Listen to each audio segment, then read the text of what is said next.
Well, thank you so much for the wonderful introduction, Wendy. And likewise, it's been such a joy and pleasure to collaborate with you and Samantha and to really see the Serendipity Society and the community and your work kind of flourish. And I've certainly learned a lot from you. So thank you so much for this. And good morning, good afternoon, good evening, everyone. Wherever you are in the world, it's wonderful to meet you. Hopefully soon again in person as well. And kudos, by the way, Vlad and Wendy for navigating the hacking and all these other pieces that I guess puts into practice what we're preaching, right? Turning the unexpected into interesting outcomes. And so it's wonderful to see that in action as well. I have the pleasure to take you on a bit of a journey towards how do we essentially create a science-based framework for cultivating serendipity. So how do we, in a way, develop a mindset, but also organizational practices that allow us to continuously cultivate serendipity. Being the German I am, of course, a very structured presentation here. You can imagine that for a German to go from the kind of very structured to the kind of more serendipitous has been quite a journey. To give you a bit of context, I grew up in Heidelberg, where Goethe and Schiller wrote some of their poems. There's this beautiful philosopher's way, highly recommended, especially those who want to go on a romantic trip. And I used to be this kid in high school who had to repeat a year. I was thrown out of high school. It was that kind of kid, the nightmare of any parent you can imagine. Transferred this into my driving style, probably held the unofficial world record of how many dustbins you can knock over on your way to school when you're driving. And then one day I wasn't so lucky anymore. I crashed into 4 parked cars and all completely kaput. And I won't forget the policeman who came to the scene and who said, "Oh my God, he's still alive." So this idea that I was supposed to be dead, that stuck with me. And I asked myself all these weird questions, if I would have died, was it all worth it? Did I do anything meaningful? Who would have come to my funeral? All these kind of weird, strange questions. And I only had depressing answers at that point. And so it took me on this intense search for meaning. I started reading this wonderful book, Viktor Frankl's Man's Search for Meaning, which is all about the question of how do you find meaning in crisis? How do you find meaning in unexpected moments in a way, but also those kind of tough moments in life that sometimes happen. And what I realized on this journey of meaning and search for meaning was that what I enjoy doing the most is connecting ideas, connecting people, connecting dots. And so started as community builder, then entrepreneur, and then later I went into academia. And what I found fascinating on this journey is that the most inspiring, purpose-driven people around me, they seem to have something in common, which is that they somehow cultivate serendipity. They somehow constantly see something in the unexpected and turn it into positive outcomes. And so I got fascinated both in my research, but also in kind of my practitioner life to try to understand what is that pattern behind it? How do they do it? What is it that they do differently from others that really allows them to continuously do that over time and at scale? And so what I want to share today with you, and then hopefully discuss also, such a great group in this room and probably so many insights that go far beyond what I could think of. I'm really looking forward to that conversation as well. But so essentially the presentation today is really based on the book that Wendy mentioned, a couple of papers that we did around planned luck and that question of how do we essentially cultivate serendipity, and then also a chapter that we'll do in Wendy's and Samantha's book that's coming out, I think, next year, and where some of you are co-authors or participants. So that's the gist of it.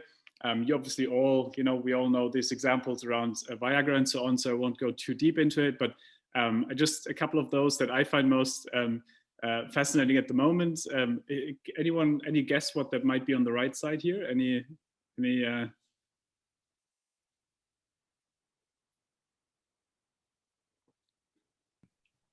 Fried chicken.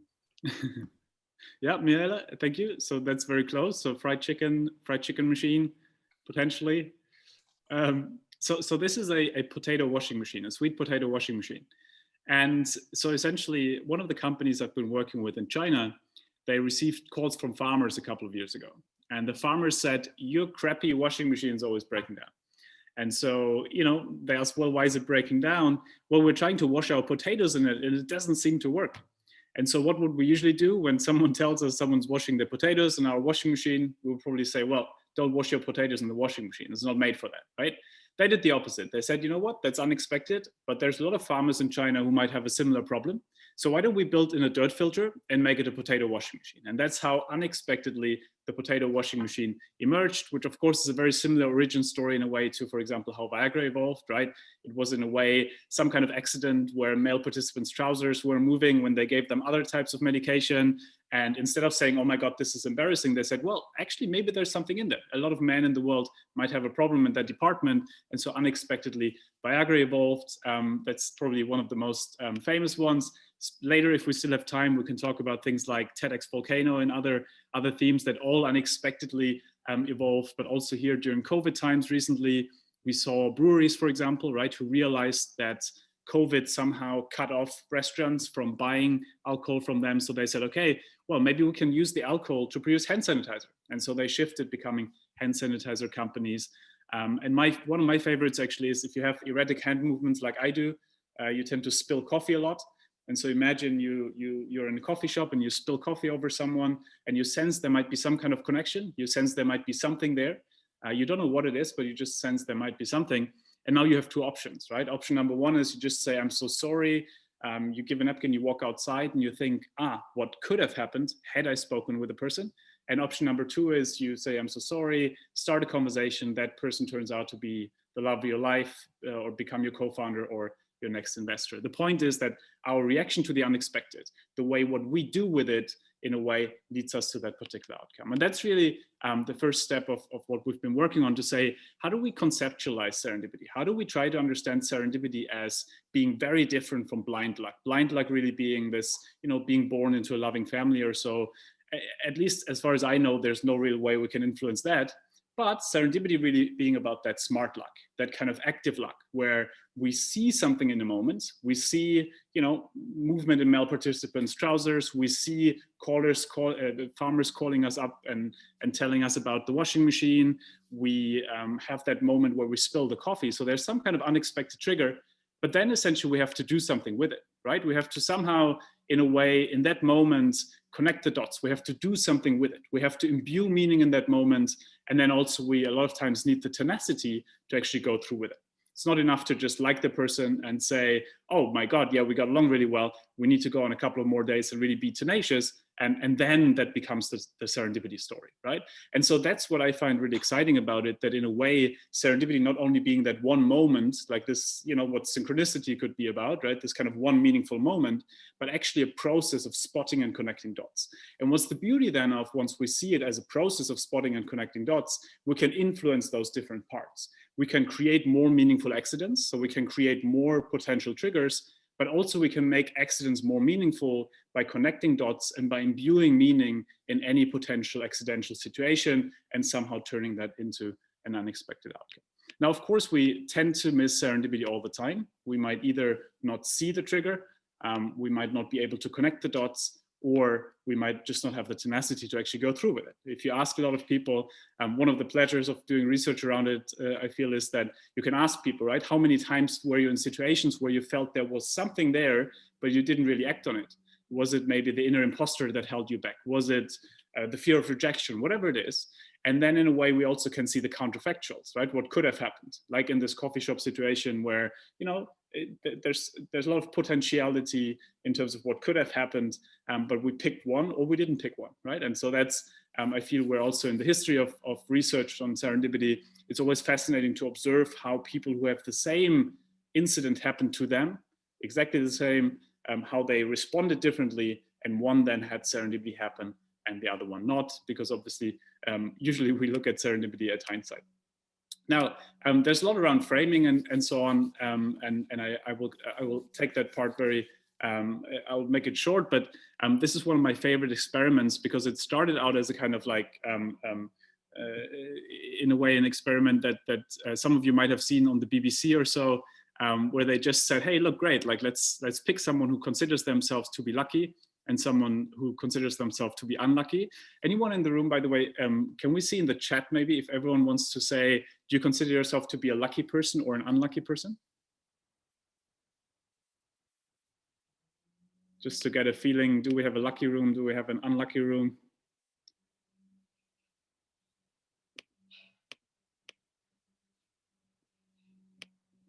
So it looks like we have a quite lucky room. So I'll just briefly tell you about this one experiment because I found it just fascinating as an illustration of how much the way we look at the world already predetermines of our kind of potential. In this case, like seeing something, seeing potential dots, but also more broadly than encountering different pieces that could lead to serendipity.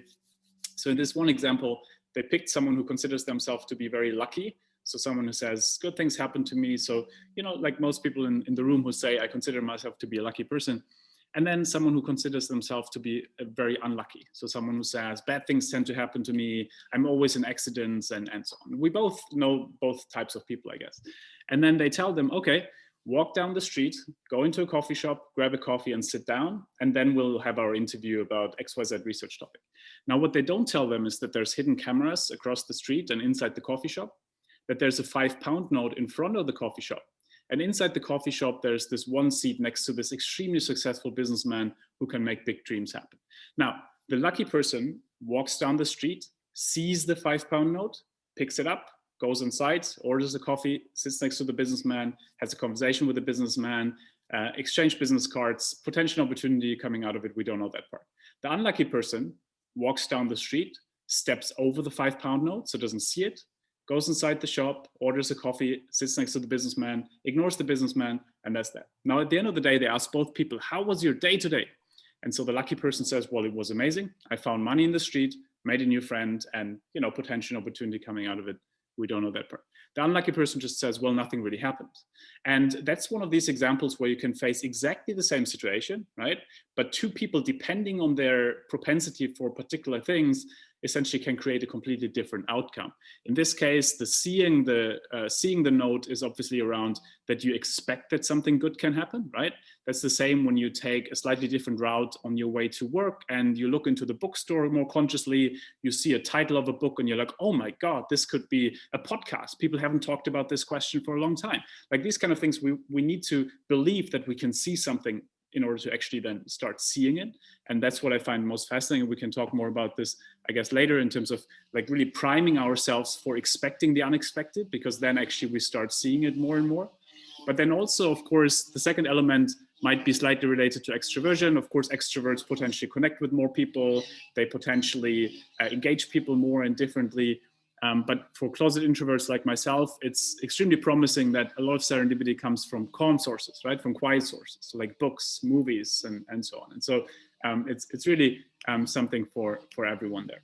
Now, what's holding us back from serendipity? We all have a lot of biases, of course. But before we dive into that, I wanted to do a small experiment. It's one of these experiments. It might as well go really wrong, but I feel we need to practice what we preach, so might as well try. And I need everyone's collaboration to actually make this work. I know some of you might already be half asleep on your laptops. I hope we'll get some of you who are still awake to contribute. So we have a room here with, I assume, let's say if it's around 25 people, and let's say probably half of you or so might be in relationships. So that makes it maybe what, 30, let's say 30 for 35, 40 people. If everyone could please input their birthday and the birthday of their spouse, just the day and the month. So in my case, it's February 22nd, and then in my partner's case, it's November 6th. And if everyone could briefly do that, please, and think about what do you think is the probability that two of us in this room have the same birthday? So you know, any guesses what that could be? Any what do you think the probability? Who's good at maths? So the usual approach, of course, would be, right, we would say, okay, 35 people, 365 days a year, so the probability is around 10%, right? So that's relatively low probability. Now, when we all kind of input our birthdays now, I'd love us to see, are there any birthday pairs? So do we see pairs of birthdays popping up? So February 22nd and November 9th is mine. So of you and your partner. So, you know, okay, so we have one overlap, Vlad. So 9th of November seems to be the first overlap. Thank you for spotting it, Vlad. So we have one birthday pair already. Another overlap, wonderful. Thank you, Zorana. So June 10th is the next overlap. So we already have 2 birthday pairs, right?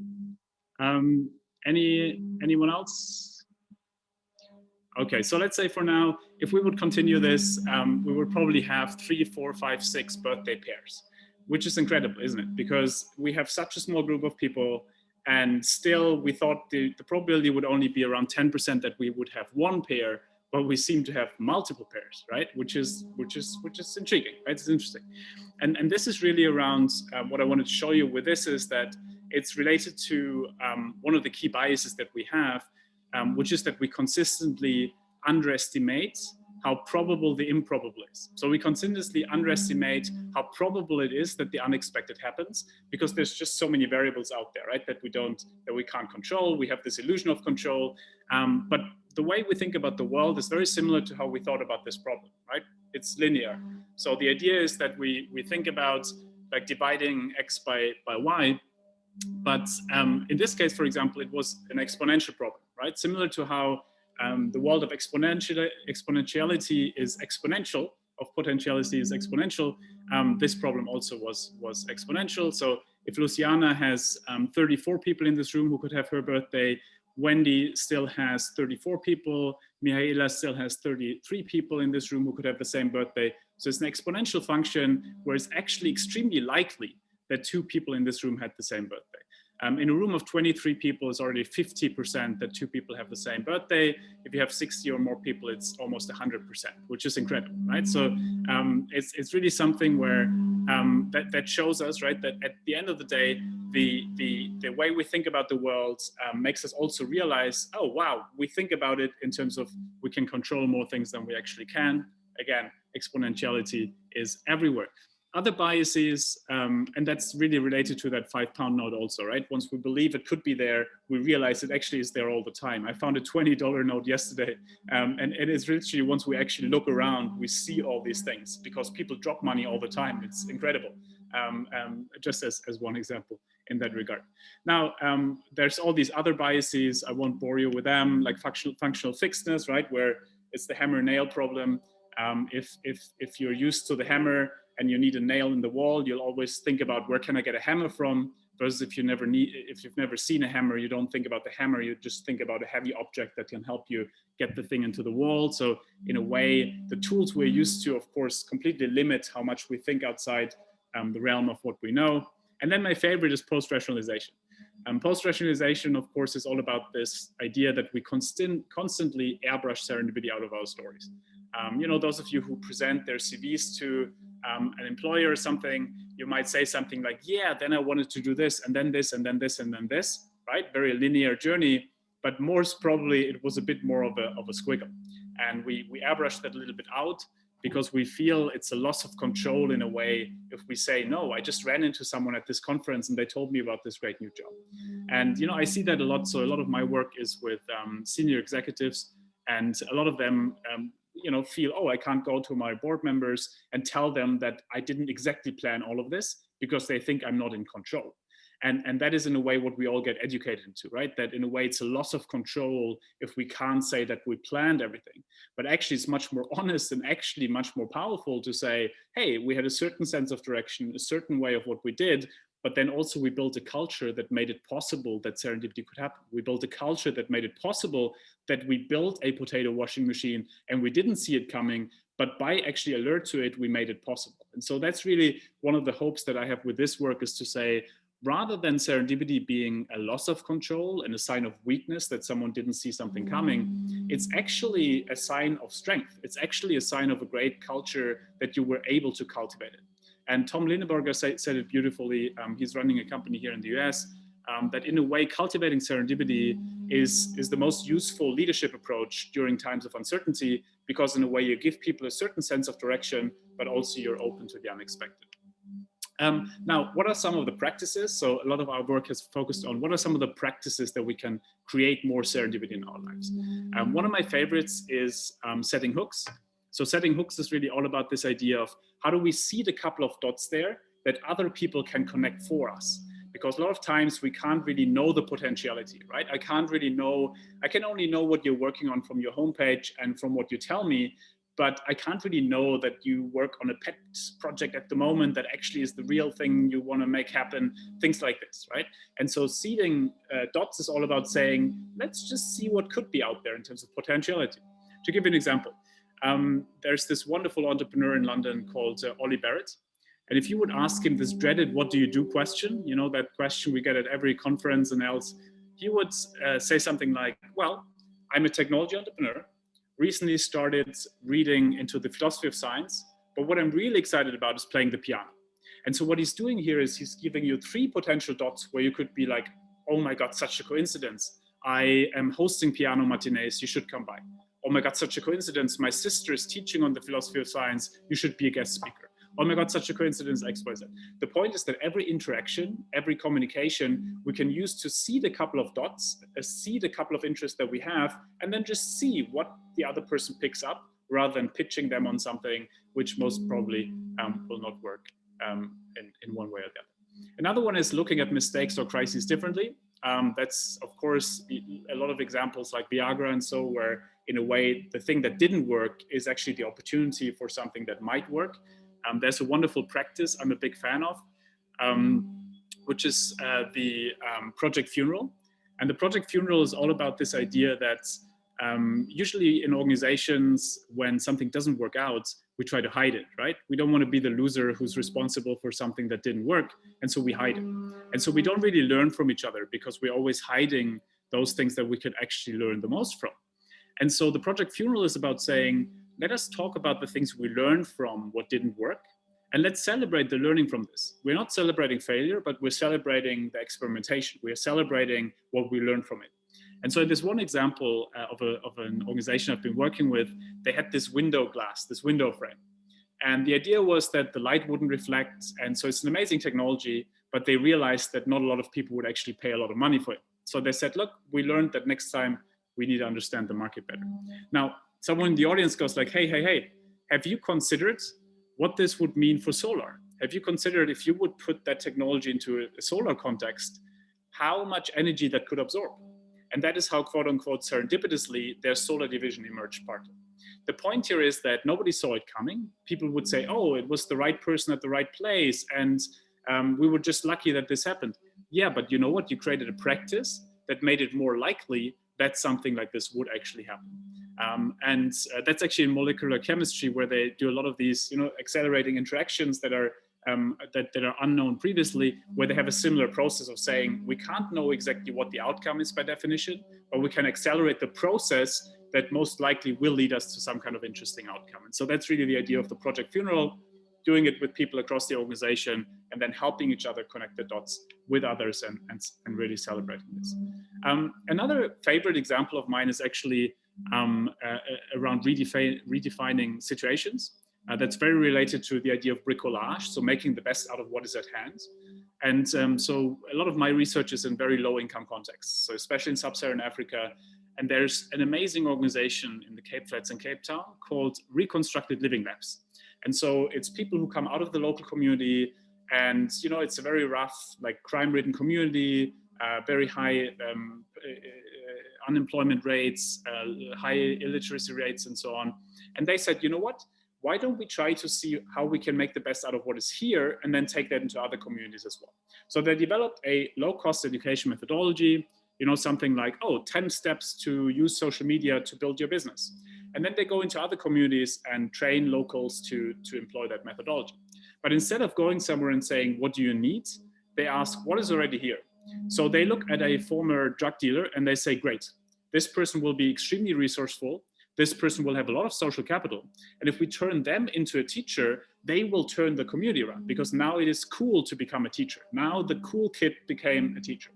Same with, they look at an old garage and they see a training center. And so it's really this idea that we connect the dots differently once we don't focus on resources and budgets and the things we need, but rather what do we already have and how can we make the best out of it?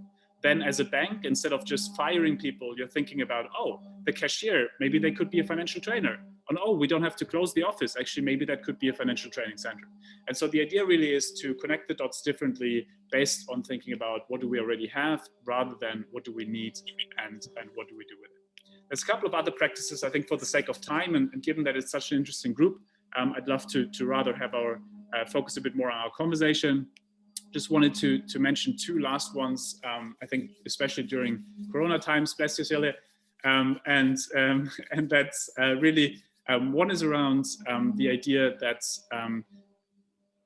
within organizations, especially, of course, serendipity a lot of times happens through these water cooler moments, right? Bumping into someone unexpectedly. And especially for young people, that's always been a major way of advancement, right? That you bump into the boss of your boss in front of the coffee machine, and then they tell you about a new opportunity. And from one day to the other, your life can change, right? And we completely cut that off. Now with Zoom, you have to like contact people very strategically and so on. And so in a way, it took a lot of those water cooler moments away. And so one of the things I'm a big fan of actually is that idea of random lunches, where an organization asks its employees to list the times when they are free, and then they randomly match them with each other, right? So the CEO matches with an intern, the XYZ product manager matches with someone else, and then they go for a quick coffee, 15 minutes, half an hour, perhaps with an inspiring prompt or not. But the idea is to say, let's recreate some of these water cooler moments and let's just see what happens. And it's fascinating how many organizations have extremely effective results from that, because again, especially during those times where we're stuck at home, it's also a way to develop a sense of belonging towards this kind of abstract idea of an organization or of a company and so on. And then the last aspect really, so we just finished a study, those of you who are more interested in companies, we finished a study with over 40 CEOs of larger companies. And we sat down and we said, what is it that really makes you successful? What is it that as a MasterCard, you were able to somehow impact so many people and at the same time really grow and be financially successful? And one thing that they all have in common is that they have this particular North Star or a certain sense of purpose or something that guides them into a certain direction. But at the same time, they have this openness to the unexpected. They have this idea of, okay, this is the approximate plan, this is the approximate strategy, but I'm already telling you now that I will adjust this plan based on new information. And that is really their superpower, that they're not committed to the exact strategy. They're committed to the overall principle and purpose, and then the strategy can partly evolve. And we've seen that during Corona as well, right? Some of the governors here in the US, they were overcommitted to the exact timeline. So they would be like, oh, let's open up the country, the states on May 15th. And then of course, when you do such a kind of like timeline and you have to revise the timeline, then you look weak, right? Then you look like someone who didn't really understand the dynamics and so on, or you have an incentive now to hide the data. Versus if you were a governor who said, my principles are economic health and public health. Here's an approximate timeline, but I'm telling you already now that based on new information, we'll revise that. Then you actually look strong when you revise the timeline because you told them from the beginning, I will do that. And that is actually an act of strength rather than of weakness. And that's really at the core of all this work to say, once we build the unexpected into our planning, it isn't that kind of uncertainty becomes only a threat. It actually becomes an ally because people start to believe us more and more as we move through those motions and say, you know what? We are actually building a muscle for that unexpected, and those muscles help us to navigate it. Now, I wouldn't be, the German I am without closing on a philosophical note, which is really coming back to Viktor Frankl, and really what I believe underlies most of our work here, which is really this idea that we cannot always pick the situation, right? We cannot always pick the trigger, but we can always pick our response to it. And in that response, there's our freedom, there's our growth, and there's our serendipity. And so a lot of what we are really working on is to say, how do we build muscles for that response and being able to see the potential that could be there, but also then again to create more positive triggers that actually could lead to more positive outcomes. With this, thank you so much for still being here. More information here. I'd be delighted to keep in touch, to connect, LinkedIn, Twitter, wherever you are, and to hopefully have a conversation until the end of the session. And for now, thank you so much. And yeah, looking forward to keeping in touch. Christian, thank you. That was a fantastic talk and really uncovered so many different things. I've got a list of questions, but apparently I'm not allowed to just ask questions the whole time. I have to be generous. So if there are any other people that have questions, as always, just raise your hands, unmute, put it in the chat. Do it quickly before I ask mine. I do, Andy. Maybe I'll compete with you, but you can go first. No, go. I'm not really allowed to dominate everything. That's not fair. All right. All right. Thank you, Christian, for your presentation. I was wondering, I love the examples that you gave about the serendipity, and it's a new field for me. So I'm curious to know how do you see or address the power issue relations, for example, or privileges, lack of privileges, because maybe this affects the serendipity possibilities. I'm not sure. So how would you see that? Totally, that was my question. So there you go. That was really honestly was. You can see I could even show you on my piece of paper. So that's perfect. Yeah, beautiful serendipity in action, and thank you so much for the great question. It's actually one that I've been very, very curious about, because I feel in all the different contexts we've been working on, from extremely resource constrained environments to extremely well-off environments, there was always some kind of serendipity happening, and some people had it more than others. But then also at the same time, the base level was so different, right? So to your point, the serendipity base level, the level from what I start out is very different from, you know, someone here in the West Village in New York who has access to education, to resources and everything else, versus the kid in the Cape Flats who essentially has no access to any resources, has no access to any people, and so in a way doesn't have that big opportunity space that others have. And so I'm actually a big believer that at the same time as we work on the mindset question, we have to work on that kind of bigger policy question around social inequality. How do we level the playing field here? I'm a big fan, for example, to think about education, not only in terms of how do we get people access to come to a university, but also how do we make sure that their ecosystem is similarly effective as the ecosystem of someone who can afford it. So essentially, you know, when you send a kid from an impoverished area to university, that's great.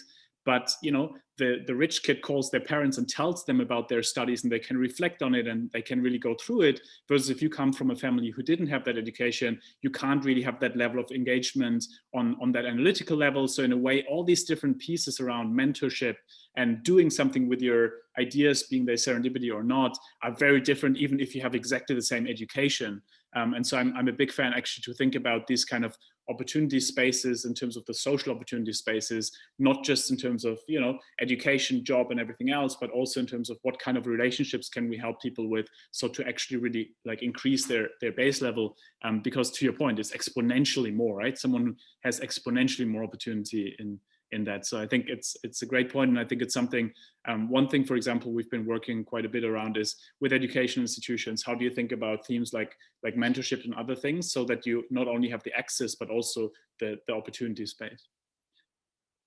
Was there something that you were reflecting? Like, I mean, I feel like, again, like this is a conversation also in terms of any ideas very welcome, because I think we're, you know, only at the beginning of really thinking about those opportunity spaces. So if anyone has ideas of how to do that even more, of course, that would also be very welcome. But for now, thank you so much, Luciana, for the great question, and Wendy. Tima, did you want to jump in? You've got your hand raised. I have one question. Is there a relation between serendipity mindset and growth mindset? Have you noticed that?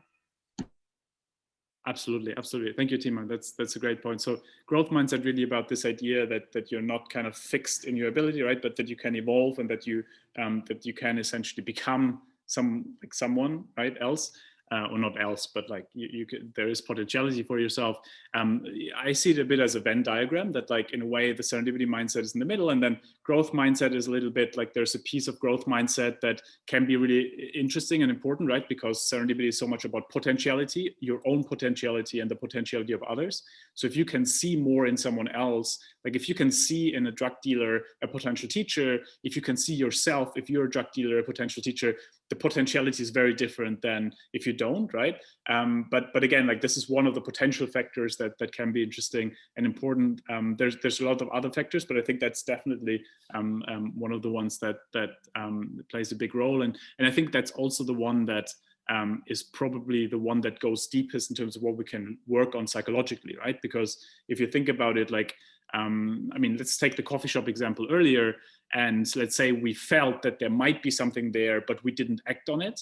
I'm a big fan of doing a serendipity journal and really writing down what were those moments where I felt something could have happened, but it didn't because I didn't act on it.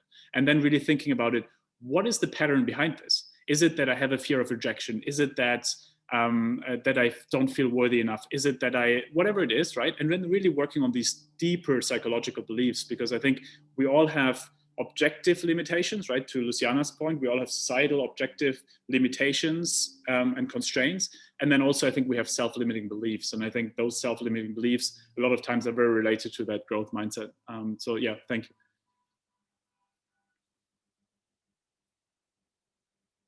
Are there any other questions?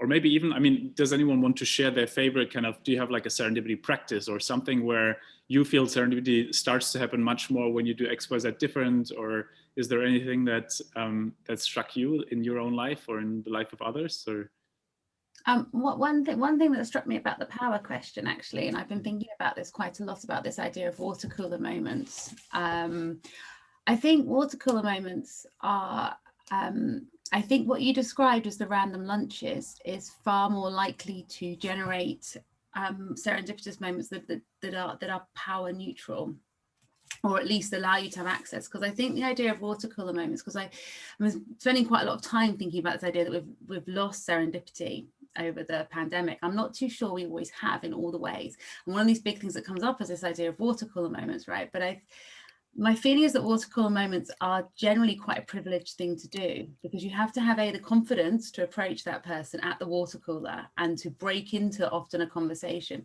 to be able to then connect with them on a level so that you then become interested, and to know who it is and to do all of those things. So what I wondered is actually sometimes is automating these things. So this is the question I'm going to ask you: does automating these things remove some of those inherent power dynamics that you might have from waiting for it to just happen? Yeah, I'm taking notes here because I feel that's such a great question, and we're currently doing a by the way, that's a small hook on my end probably. We're currently doing an update chapter for the paperback version of the book, and so I'm literally writing down all these ideas, Wendy. I think that's such an interesting one. And those of you who have new ideas, please do send them over. But Wendy, I think to your point, it's such a great one. And I've been thinking about this also as a community builder in terms of when you have groups that you host, right? So let's say you host an event where you have 15 people on a table, and some of these are the 20-year-old intern who just kind of started out, and then the other one is like the whatever CEO who's there. If you just let people talk, then everyone's just listening to the CEO all the time, right? Because that's kind of like the power dynamic, and that's the kind of, oh, this person will know the most, and all this kind of, all these ideas that most of the time might not even be true.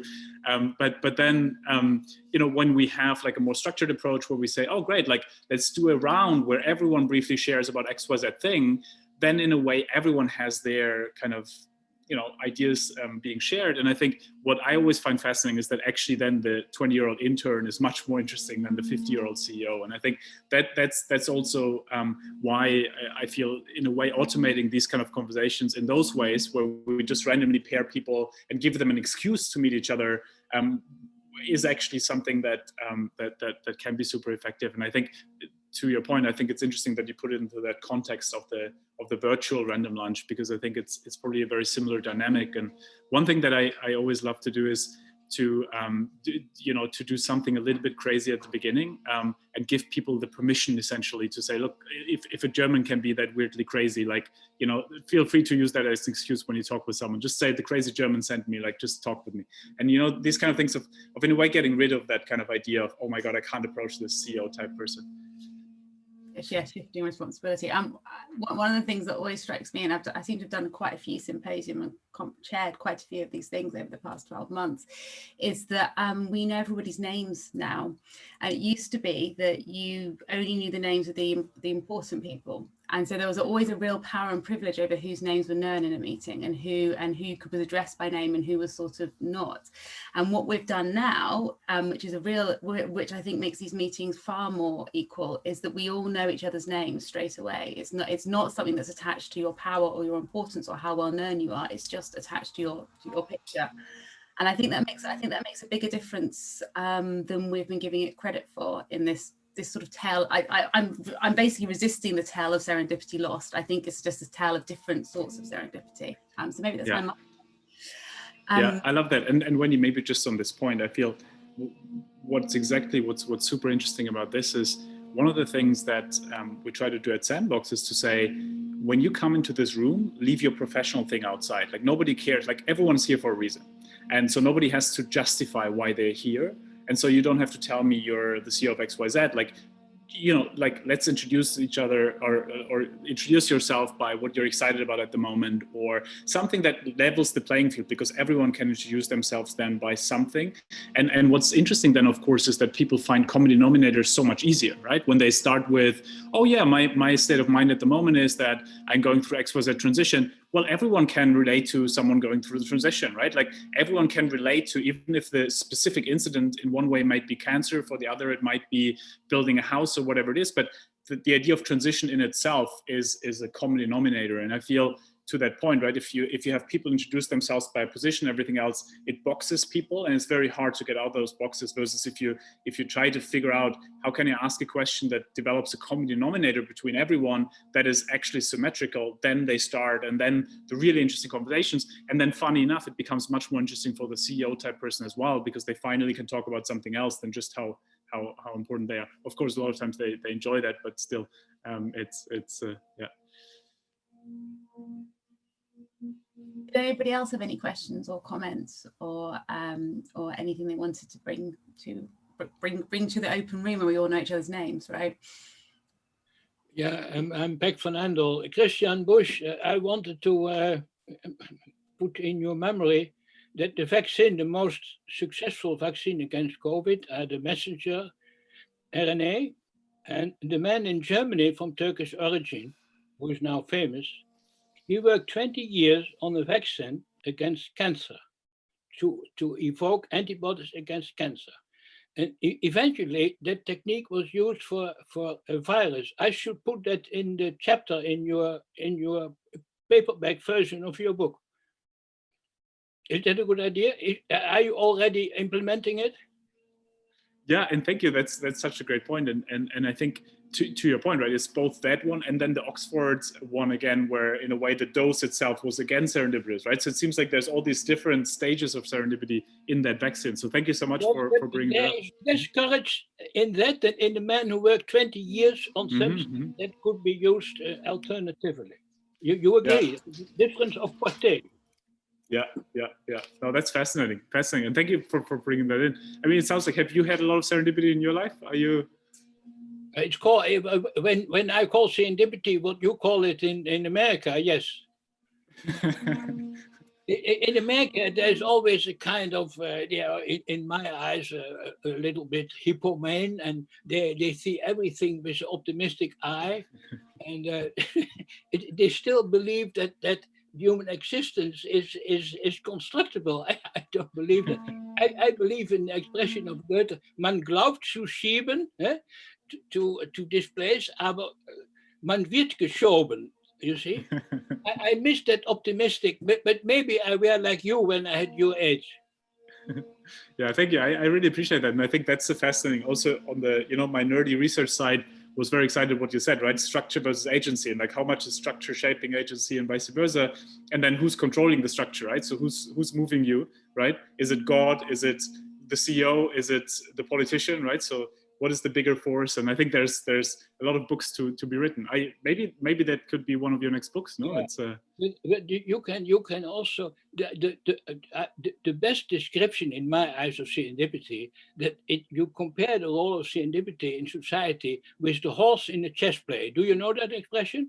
No. And the horse was the last piece that was adopted by the chess play when you go into the history of chess play, because it can jump. You are a jumper and you try to other people to jump, especially in America, that works. Interesting. In your culture, it things are seen from the sunny side. In Holland, we first look at the possible disasters it can cause. Because I was born below sea level, so I have a different horizon than you have. Yeah, I love that. And the German in me, of course, completely relates to that.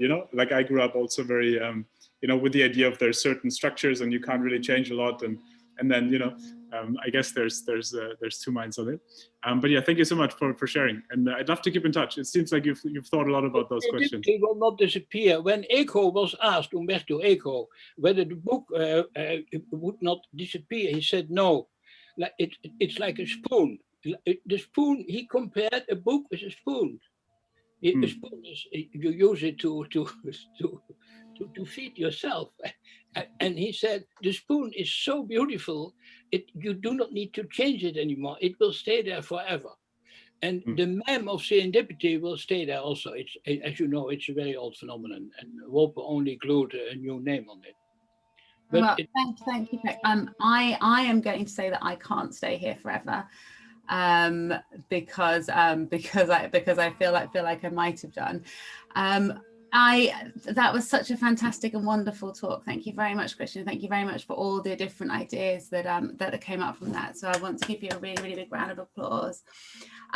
I would like to, I'm sure Vlad's going to want to say a few closing words, but I really want to say there's some people that I think it's really important that we thank as well at this point. So first of all, I want to say thank you to Luciana and Kate, who have stayed and helped alongside Celia and Pooja in making sure that things sort of went to plan when we were streaming on YouTube. They were helping with that. Obviously that stopped happening, and again, if there's anybody that wants to talk through that, do contact either myself or Vlad, and we'd be more than happy to talk through. I want to say thank you to other Vlad for sitting here for the whole 24 hours as well, so that's fantastic. And also Pek, I think you did 14 hours, maybe 15 hours with there will be prizes. There will definitely be prizes. Well, prizes for us, I think, for 15. No, but I think you might. I think probably even longer. You logged on at about 6 o'clock, didn't you? So I think you must have done 18 hours. My maths is terrible. And just finishing with you, Christian, was just fantastic. So thank you ever so much again for coming along, and thank you everybody for doing this. And I'm just going to hand over to Vlad to say goodbye. Oh, and thank you to Vlad, by the way, for saying. No, well, you yes when I came up with this. my idea. I'm not going to thank myself. I'm going to thank Wendy, who came up with the idea, and I'm so happy you did, Wendy. And we navigated, some difficulties, but we came through to the other side. And thank you, everyone, for being there for us. We have very nice memories that will turn into some YouTube videos, perhaps at some point when our channel is reinstated. But this is a story to tell, in a pragmatic sense. This is the experience, that's how you don't forget it. So maybe there is a lesson there. Creativity Week doesn't have a conclusion, actually, and that's why we do it the year after as well. And normally we would just go now to a fondue place somewhere near Geneva or in Geneva. But maybe we'll do that next summer. And yeah, I'm really looking forward to what the future holds for our groups and our discussions. And thank you so much for being here. We'll keep you posted about all the follow-ups, including what will come out of the event. And have a good night, a good afternoon, or a good evening, or a good morning, wherever you are.